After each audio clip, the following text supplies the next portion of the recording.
को लेकर अपने घर जाने लगे। जैसे ही घर में पहुंचने लगे, उपाय की वीडियो को पूरा ज़रूर देखें, चैनल को सब्सक्राइब करें, लाइक करें, फेसबुक और व्हाट्सएप ग्रुप में ज़्यादा से ज़्यादा शेयर करें, साथ ही लगे बेल आइकन को ज़रूर दबाएं जिससे आपको आगे आने वाली वीडियो के नोटिफिकेशन समय पर मिल सकें।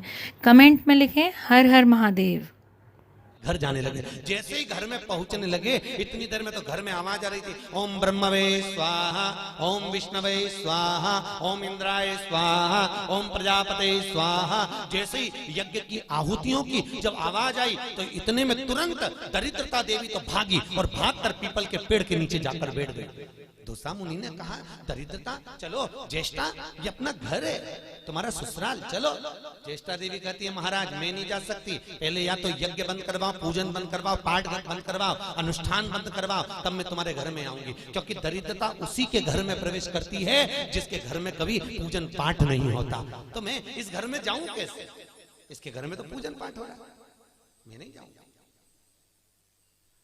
भगवान नारायण ने लक्ष्मी जी से विवाह कर लिया। दुस्साह मुनि की पत्नी दरिद्रता पीपल के पेड़ के नीचे रहने लगी। इसलिए हमारे यहाँ हिंदू धर्म में पीपल का पेड़ घर में नहीं लगाया जाता, क्योंकि उसके नीचे कौन रहती है? जम के बोलो, दरिद्रता रहती, ज्येष्ठा रहती। अब दरिद्रता का निवास हो गया पीपल के पेड़ के नीचे। भगवान नारायण लक्ष्मी जी को लेकर घूमने के लिए चले। चलो थोड़ी देर, लक्ष्मी जी बोली मेरी बहन से नहीं मिले, चलो जरा मिलने। भगवान ने कहा चलो मिल के आते हैं। और जो भगवान मिलने के लिए गए तो लक्ष्मी जी उनके लिए मिठाई का डिब्बा ले गए। अपन किसी के यहाँ जाते हैं तो मिठाई लेकर जाते हैं, मिठाई ले गई और मिठाई ले जाकर जो दिया, दीदी ओ दीदी, दीदी बोली हाँ ले, मैं तेरे लिए क्या लाई हूं, ले। और जो मिठाई का डब्बा दिया, इतने में दरिद्रता ने खोल कर देखा तो उसमें मिठाई थी। दरिद्रता को क्रोध आ गया और दरिद्रता ने कहा, लक्ष्मी तुझे मालूम नहीं कि मुझे प्रिय क्या, मुझे क्या अच्छा लगता है? लक्ष्मी जी ने कहा, मैं जानती हूँ तेरे को खट्टा और तीखा प्रिय है, मैं जानती हूँ तुझे खट्टा अच्छा लगता है, तीखा अच्छा लगता है, तो फिर मिठाई क्यों लाई? तो लक्ष्मी जी बोली, मेरे को लगा कि हो सकता है शादी के बाद तू चेंज हो गई हो, बदल गई, इसलिए मैं तेरी मिठाई। मिठाई का डब्बा उठाकर फेंक दिया दरिद्रता, और दरिद्रता ने फेंका। भगवान नारायण देख रहे थे। लक्ष्मी जी ने कहा चलें, भगवान विष्णु के चलो, चलिए। ये दरिद्रता को खट्टा और तीखा प्रिय है और लक्ष्मी को जम के तो बोलो मीठा है। इसलिए हमारे हिंदू धर्म की रीति है, आज भी दुकान के बाहर, घर के बाहर नींबू मिर्ची टांगी जाती है, मिठाई रसगुल्ले नहीं। क्या टांगते हैं? नींबू मिर्ची। और मिठाई कहाँ रखी जाती है? घर के अंदर। तीखा और खट्टा बाहर और मिठाई अंदर। उसका केवल, कई लोग कहते हैं नींबू मिर्ची इसलिए टांगते हैं नजर नहीं लगे। नजर नहीं, लक्ष्मी और दरिद्रता ये दोनों बहन का नियम है। प्रतिदिन सुबह से लेकर शाम तक ये प्रतिदिन घूमने के लिए निकलती हैं। प्रतिदिन ये इनका काम ही है घूमना, दोनों बहनों का, दरिद्रता और लक्ष्मी का। जब इनको भूख लगती है तो दोनों घर में प्रवेश करना चाहती हैं, और जैसे ही घर में प्रवेश करना चाहती हैं तो जिसके जैसी दोनों चलती हैं तो इतने में दरिद्रता देख लेती है कि मेरा भोजन तो बाहर ही टंगा है, तो दरिद्रता खाकर बाहर की बाहर चली जाती है और लक्ष्मी मिठाई के चक्कर में अंदर प्रवेश कर जाती है। लक्ष्मी लक्ष्मी अंदर प्रवेश कर।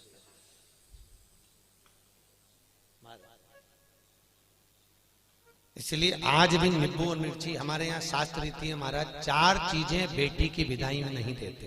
कितनी चीजें? 4। पहली झाड़ू, क्या? झाड़ू।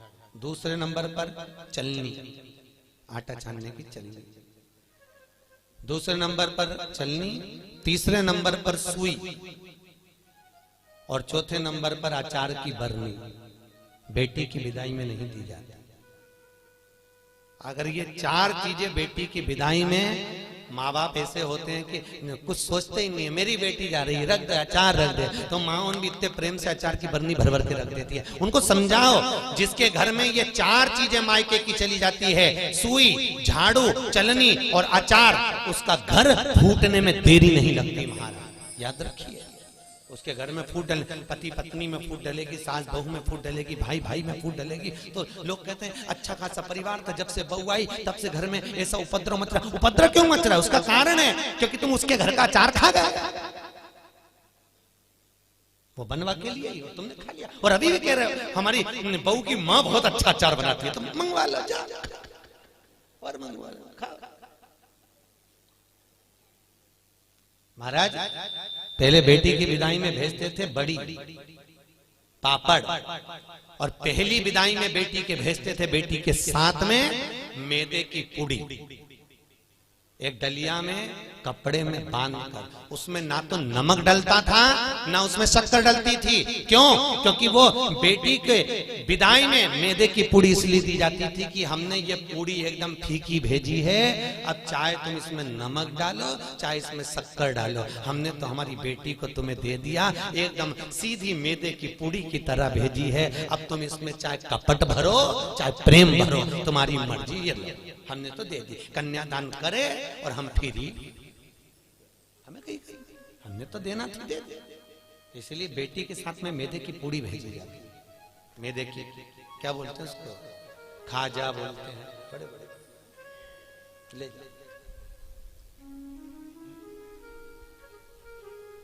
खट्टा तीखा नहीं देते। अब तो पहले तो ब्राह्मण की थाली में भी खट्टा नहीं परोसा जाता था, और तीखा भी, मिर्ची भी इतनी नहीं डालते थे कि ब्राह्मण की थाली में तीखा। आज के जमाने में तो पंडित लोग ही कह देते लाओ जरा अचार हो तो लिया बनी का।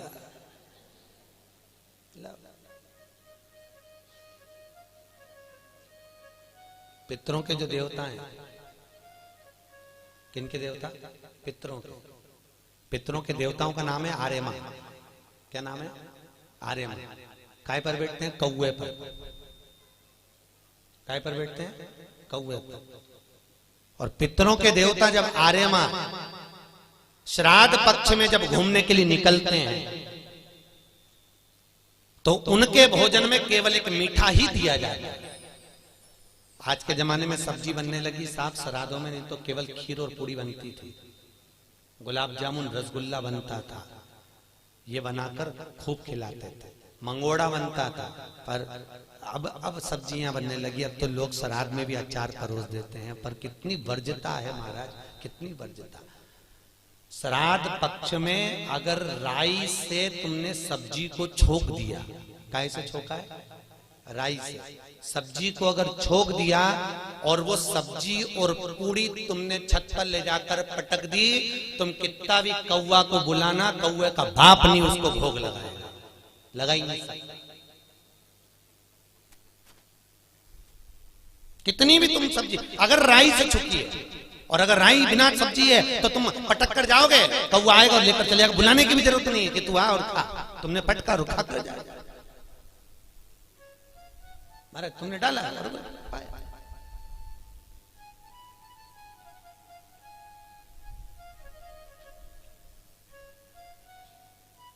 उसको। हमारे यहाँ शास्त्र दरिद्रता को खट्टा और तीखा प्रिय है। इतने में भगवान जाने लगे। लक्ष्मी जी ने कहा हमारी बहन से मिलने के लिए आए हो, कोई वर दीजिए। भगवान नारायण ने कहा लक्ष्मी आज शनिवार का दिन है, जिस दिन लक्ष्मी और नारायण दोनों इस पीपल के पेड़ के नीचे आए हैं। सुन दरिद्रता देवी, इस पीपल के वृक्ष के नीचे जो शनिवार को दिया लगाएगा वो लक्ष्मी और नारायण को अपने घर ले जाएगा। इसलिए शनिवार के दिन पीपल के वृक्ष के नीचे दिया का प्रमाण है महाराज।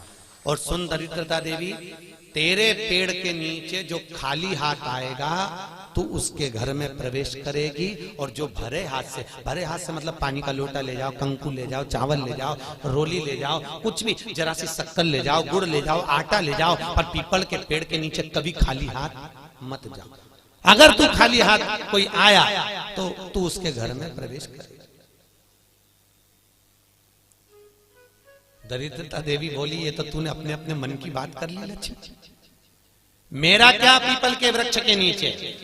इतने में तुरंत भगवान बोले, तू बोल तुझे क्या चाहिए। दरिद्रता देवी बोलती है 7 दिनों में एक दिन मेरा होना चाहिए पीपल के पेड़ के नीचे। भगवान ने कहा मांग ले, केवल एक रविवार का दिन इस पीपल के वृक्ष के नीचे मैं अपने पति को रिझाने के लिए नृत्य करूंगी। और अगर कोई रविवार के दिन पीपल के पेड़ के नीचे आएगा तो मैं उसके घर में हमेशा के लिए जाकर विराजमान हो जाऊंगी। भगवान ने कह दिया तथास्तु,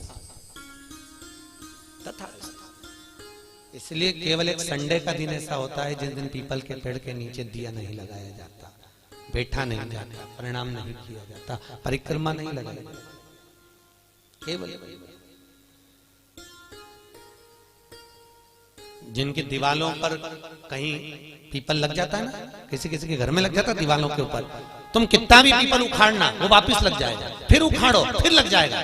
और पीपल उखाड़ने का भी एक प्रमाण है, अगर पीपल को उखाड़ना है तो केवल एक रविवार के दिन दीवाल के सामने जहां से पीपल उखाड़ना है वहां पर नींबू और 7 मिर्ची रख दीजिए और उसके बाद पीपल को उखाड़ दीजिए और नींबू को वहां पर काट कर छोड़ दीजिए। उसके बाद कभी दीवाल में पीपल लग ही नहीं सकता उस स्थान में। अगर एक बार आपने उखाड़ा और उसके बाद नींबू मिर्ची मार दिया, क्योंकि वो खाकर अपना भाग ग्रहण कर कर दरिद्रता चली जाती है, उसके बाद पीपल वहां नहीं लग सकता। लगे दरिद्रता का शास्त्र कह रहा है भगवान जितने स्वरूप में विराज रहे हैं, भगवान ब्रह्मा जी कर रहे हैं, ये नारायण का मस्तक का है, इनका चरण का है। भगवान विष्णु बोले ये मेरे भगवान, ये मेरे पिता है। और पिता के मन के बात को जानना, पिता के भाव को जानना, पिता और माता को पहचानना, यह बहुत कठिन बात है साहब। दुनिया का कोई व्यक्ति अपने माँ बाप को नहीं जान सकता। जब तक जिंदा है तब तक लगता है ये मेरे हैं, उसके हैं, ऐसा करा वैसा करा, माँ ने ऐसा करा, बाप ने ऐसा करा, परिवार ने ऐसा करा, कुटुंब। अरे भाई चले गए, उसके बाद में फिर रोते हैं, भोग लगाते हैं। क्या मतलब जीते जी दंगम दंगा, मरे पीछे पहुंचा दी गंगा। क्या मतलब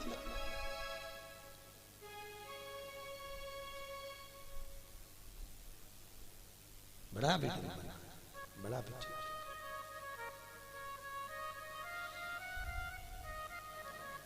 कर सेवा तू लगन लगा कर, मन में सच्चा भाव जगा कर, ये की आंखें खोलो रे, जय श्री कृष्णा बोलो रे। तुम मन लगाकर, चित्त लगाकर, अपने मन की वृत्ति को परमात्मा तक ले जाकर भाव से तुम परमात्मा को रिझाओ तो सही। कई लोग कहते हैं हमारी माँ कपट रखती है, हमारे पिता हमको अपशब्द कहते हैं, हमारी माँ हमारी सास हमको अड़त। बोलने दो, उनको बोलने का काम है, बोलो। और याद रखना जितनी जितनी तुम्हारी बुराई होगी तुम उतने उतने स्वस्थ होते चले जाओगे, उतने प्रसन्न। आपको पहले कथा कही थी, 4 धाम मंदिर में एक राजा बीमार पड़ गया, उसका काया गलगल कर नीचे टपकने लगी, काया का रोग हो गया। राजा ने सारे डॉक्टरों को दिखाया, इलाज नहीं मिला। तब गुरुजी के पास गया, गुरुदेव मेरे को बीमारी हो गई। गुरुजी बोले डॉक्टर को दिखाया, हाँ गुरुजी पर मैं ठीक नहीं हुआ। गुरुजी ने कहा तेरा बड़ा भाई था कहाँ है? तो कि वो तो मर गया। भाभी है? हाँ। कहाँ है? राजभवन में। एक काम करा कर चुपचाप से किसी को मालूम मत पड़ने देना, भाभी के कमरे के बाहर जब भाभी सो जाए तो चटाई डाल के रजाई ओढ़ के सो जाओ, ठीक हो जाऊंगा। हाँ। अब गुरु तो ऐसे आड़े टेढ़े उपाय बताता है, गुरुओं का तो काम ही, गुरु तो गुरु, बस उनने तो बोलना था बोल दिया।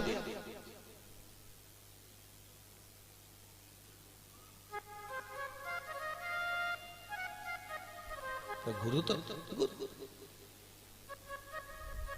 महाराज भावसर जी, यहाँ सागर के पास में एक गांव है, वहां पर एक महाराज जी रहते हैं, और किसी को सांप डस लेता है ना, तो भले वो हॉस्पिटल में पड़ा हुआ, सांप डस ले और वो फोन पर उनसे बात करा दो महाराज से, वो महाराज वहां से कुछ नहीं कहते, केवल गाली बकते लपक के उसके कान में, और 15 से 20 मिनट में सांप का जहर उतर जाता है। अब गुरु तो गुरु की मर्जी, कमल। ये यहीं की बात है। तुम्हारे उज्जैन के पास में कौन सा गांव है बाबा, आगर के आगे एक गांव है कोई सा, वहां बिच्छू का जहर उतारा जाता है। किसी को बिच्छू काटा हो तो उसको ले जाए और ले गए, या कुत्ता काटा हो तो ले जाओ और ले गए। जैसी तो वैसी तुमने बस जाके किया, महाराज इसको कुत्ता काट गया, वो उठ के आएगा, बोलेगा चालेगा कुछ नहीं, और ऐसा देगा धर के गाल पे और कहता जा अड़भंग। गुरु गुरु अड़भंग, ये गुरु का दर्शन कर रहे आप, एक अड़भंग होंगे। हम भले ना मिले हैं पर उनका स्वरूप कह रहा है कि अड़भंग होंगे। जा कर ले, मैं बैठू, जा गुरु है, अड़भंग है। सोचता नहीं, गुरु केवल बता देता है जा ऐसा कर ले। वो गुरु गुरु होता है, उसके जीवन में उसने जो भजन करा होता है उसका प्रताप की पुण्यता देता है वो कि तू गुरु जी ने कहा भाभी है, हाँ उसके कमरे के बाहर जाकर चादर डाल के सो जा। गुरु जी उससे ठीक हो जाऊंगा, बिल्कुल हो जाएगा, जा तू सोया। एक नौकरानी ने देख लिया, राजा तो भाभी के कमरे में जाके सोता। बताओ भाई मर गया तो इतना खोला राजा। उसने दूसरी नौकरानी से कहा, दूसरी तीसरी से कहा, तीसरी चौथी से कहा, पूरे नगर में बात हो गई कि राजा इतना कपटी इतना खोला कि भाभी के कमरे में जाके सोता, भाई मर गया। पूरे नगर में बात हो गई, लोग थू करने लगे और राजा का शरीर एकदम बढ़िया चकाचक हो गया, एकदम बढ़िया। राजा नारियल लेके गुरु जी के पास गया, गुरुदेव मैं ठीक हो गया। पर गुरु जी मैं ठीक हुआ कैसे ये तो बता दो। गुरुजी ने कहा अरे राजा तेरे पाप इतने बढ़ गए थे कि तेरे शरीर से टपक टपक के गिर रहे थे। उन पाप को समाप्त करने के लिए मैंने चारों तरफ तेरी इतनी बुराई करवाई कि तेरा पाप कट गया, और पाप कट गया तो तू ठीक हो गया। तो याद रखना, तुम देखना एक बहू और एक सास, बहू की उम्र 25 साल की रहे, 30 साल की रहे तो कहीं उसका घुटना दुखे, कहीं कमर दुखे, कहीं पीठ दुखे, कहीं सिर दुखे, 24 घंटा बहू का कुछ ना कुछ दुखता ही रहे। और एक बूढ़ी सास 70 साल 60 साल की तो भी मंदिर दौड़ दौड़ के चली जाए, चकाचक घूमती फिरे, ना हाथ दुखे ना पांव दुखे। तो कई बहुओं को लगे हमारी सास तो देखो गजब की सास, 70 साल ने अभी भी महाकाल की आरती करे, ने अभी भी मंगला करे, ने अभी भी दौड़ी जाए और अभी भी ऐसा कर ले, अभी भी वैसा कर ले। तो कारण क्या है उसका? केवल इतना सा कारण है कि बहू सास की इतनी बुराई करती तो सास चकाचक होती चली जाती, एकदम बढ़िया चक चक चक। तो निवेदन है आपसे, सास को जल्दी निपटाना है तो बुराई करना बंद कर दो, निपट जाए। तुम उसका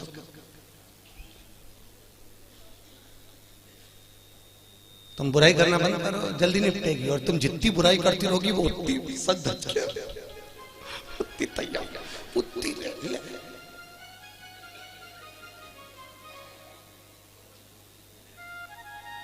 अभी हमारे भाव साहब परिवार में देख लो, इनकी बड़ी भाभी और एक उनकी बहू, दोनों को, अब दोनों सजी पर डोकरी है। Old is gold.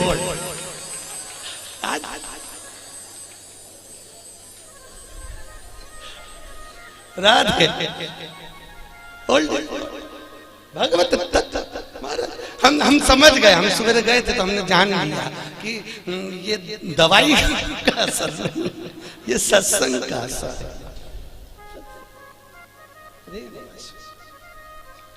जो दिया है कपट अब हों दो बुराई।